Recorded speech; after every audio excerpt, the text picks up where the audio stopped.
guys! What's up and welcome back for another makeup video. For today's video, ginawa ko itong makeup look na to.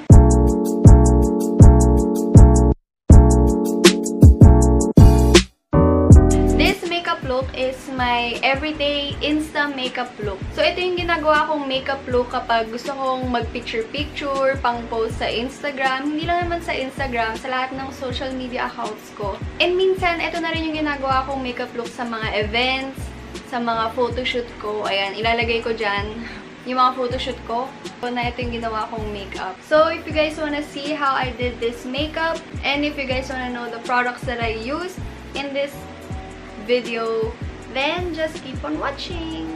And of course, I'm gonna start by using a concealer. Ito yung concealer na ginagamit ko. As you can see, gamit na siya.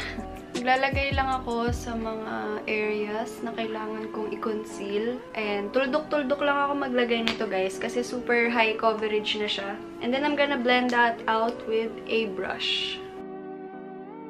Simula nung na-discover ko tong concealer na to, guys, bibihira na lang ako talagang mag-foundation. Ito yung makeup na I cannot live without.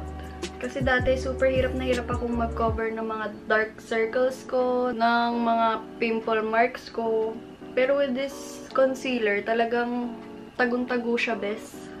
And then, after nyan, isiset ko na siya agad with my powder. Ito yung gagamitin kong powder in the shade 02.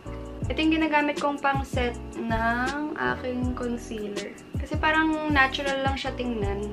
Meron tong kasamang sponge, guys, pero I personally like to use a brush. Ayan, natural lang yung finish niya. Hindi siya yung parang super pack na as in mahalata mo na may foundation siya, ganun. And maganda siya kasi, ayan, ang ganda ng salamin niya. Then, after nyan, magkikilay na ako. Ayan, ito yung gagamitin kong pangkilay. Another one from NIYO CO. Naalala nyo sa iba kong video, sabi ko gusto ko ng brown na pangkilay. Ayan, meron na ako, guys. Kasi mas malakas siyang maka-misty sa look, ganun. And maganda na rin tong pangkilay na to, guys, kasi meron na siyang kasamang ganitong klaseng brush. Usually kasi, di ba yung mga pangkilay, spoolie yung kasama niya. Actually, mas gusto ko yung ganitong brush kaysa sa mga spoolie kasi mas nakaka-blend siya. Guys, I hope you don't mind. Binuksan ko yung electric fan dahil super init. Hindi ko na kaya.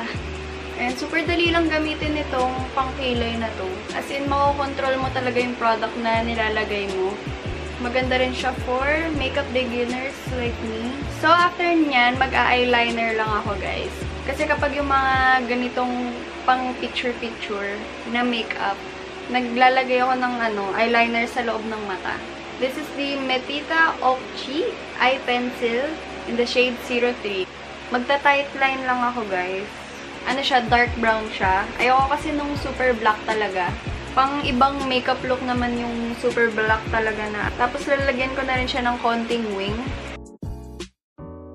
And maglalagay na rin ako konti dito sa ilalim. Pero yung hanggang dito lang siya, guys. Hindi lahat.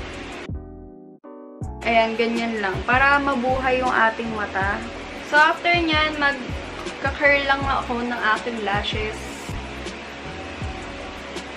Guys, lately parang gusto kong magpa-extensions. Kahit meron na akong bad experience sa extensions, parang gusto ko pa rin itry na magpa-extensions ulit. Kasi parang kapag, alam niyo yun, yung nandito lang ako sa bahay, mukha pa rin maayos yung itsura ko. Kahit wala akong makeup, ganun. So guys, magko-contour lang ako using this eyebrow product. Ito yung lagi kong ginagamit na pang-contour, yung eyebrow product ng Intuit. Ayan, hinahalo ko lang siyang ganyan. Kasi lately, napapasarap yung kain ko. Kung napapansin nyo sa aking cheeks, nananabahan na naman po ako. Naglalagay rin ako sa jaw para lumiit yung mukha natin. Tapos, ito na rin yung gagamitin kong pang nose line. Lalagay na rin ako konti sa may mata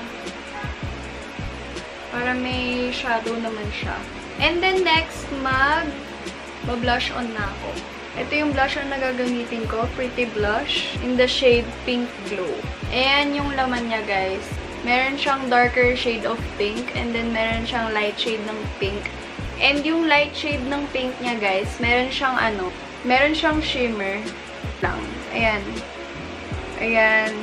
Kung napapansin nyo, merong shimmer yung light shade of pink niya. Minsan, pinaghahalo ko silang dalawa. Pero minsan, itong light shade of pink lang yung ginagamit ko. Tapos, dito ako naglalagay sa may bandang taas. Maganda siya, guys, kasi meron na siyang shimmer. Parang ang lakas niyang makaglow. Tapos, syempre, maglalagay na rin ako sa ilong. And sa baba. Lalagay rin ako konti sa mata, guys. Ewan ko, ganyan talaga ako mag-blush. Nilalagay ko sa buong mukha ko. And then, mag-highlighter lang ako, guys. Ito pa rin yung gagamitin kong highlighter, yung from L'Oreal. Ang ginagamit ko is yung gold. Minsan, pinaghahalo ko siya nitong medyo pinkish tone. Ayan, maglalagay lang ako dito sa tip ng nose. And dito. Tapos sa may tear duct. Sa Cupid's bow. And dito sa may high points ng aking cheeks. Tapos, mag-curl lash lang ako ulit. Kasi medyo bumaba na yung pilik mata ko. And then, it's time for mascara. Yung aking gagamiting mascara is this one. Yung luma ko kasing mascara, guys, nag-dry na siya. Simula na nagpunta kami ng Taiwan, nag-dry siya, guys. Ayan yung itsura ng kanyang spoolie. And then, mag-lipstick na ako. Ayan, ito yung gagamitin kong lipstick. Ayan. Creamy Velvet Lip Dip from Sugar Dolls. And it's in the shade Samantha. Medyo nudish pink pala siya, guys. And since nauuso yung mga glossy lips, maglalagay ako ng lip gloss. Ayan, ito yung gagamitin kong lip gloss. Guys, lahat ng products na ginamit ko dito sa video, ilalagay ko sa description boxing link. Oh my god, kumalat yung mascara. Bago lang kasi itong mascara sa akin, guys. Kaya medyo basa-basa pa siya. And that's it for this video, guys. This is the final look.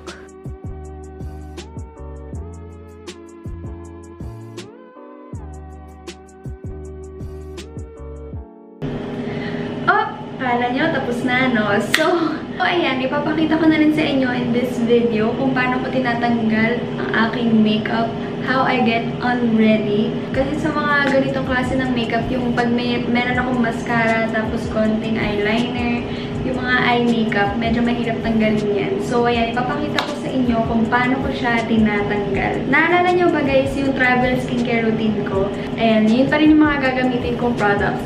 But, ngayon, itong cleansing milk na binanggit ko before, hindi pala siya cleanser, guys. It is a makeup remover. Okay, so papakita ko sa inyo paano siya ginagamit. And papahid ko muna siya sa face ko. And dito sa akin, mascara. Kasi usually, mascara yung mahirap tanggalin. Ayan, ipapat-pat ko lang siya. Kung hindi nyo pa napapanood, guys, yung aking travel skincare routine, huwag nyo kalimutan pagkatapos panoorin tong video na to, panoorin yung aking travel skincare routine. So, after nyo i-apply yung cleansing milk, pwede nyo siyang tanggalin with cotton pad alone, or pwede nyo rin siyang lagyan ng moisturizing tonic. Kasi these two goes very well with each other. So, talagang partners talaga sila. So, naglagay lang ako ng moisturizing tonic dito sa cotton pad, and then saka ako tatanggalin yung makeup. Ayan, unahin ko muna tong sa mata kasi ayan talaga yung nahihirapan akong tanggalin. And usually, itong mascara na to, medyo mahirap siyang tanggalin. Pero, ayan, natatanggal siya agad. And natanggal na yung aking makeup sa face. And as you can see, super glowing ng aking skin. So, you guys can proceed with your toner. Pero ako, minsan kung tinatamad ako, hindi na ako naghihilamos. As in, diretso moisturizer na ako. And yung moisturizer na gagamitin ko is this one. Ito rin yung ginamit ko dun sa travel skincare routine ko. Super love ko tong moisturizer na to, guys. As in, this is my holy grail. Oh my god. Dati hindi ako gumagamit ng mga moisturizer kasi parang super sticky niya nga. Parang feeling ko ang heavy niya sa face. Pero ito, hindi siya ganun. It protects your skin 24 hours. And it also prevents formation of wrinkles. Feeling ko din, parang medyo nag-brighten up yung face ko dito. Hindi ko alam kung dahil dito ba yun o nag-i-imagine lang ako. Tapos parang feeling ko, medyo nagla-lighten up yung under eyes ko. Hindi ko lang sure ha, pero ganun yung feeling ko. Ayan, nalagay ko lang siya sa face ko. Super gaan niya sa feeling. Pagtapos, parang feeling ko ang fresh ng feeling. Ganun. Talagang ready to sleep na. And super glowing. So, ayan. That's it for this video, guys. Thank you for watching once again. And don't forget to like this video and subscribe for more videos. Click nyo na rin yung notification bell beside the subscribe button para ma-notify kayo every time na mag-upload ako ng video, guys. So, that's it, guys. Bye!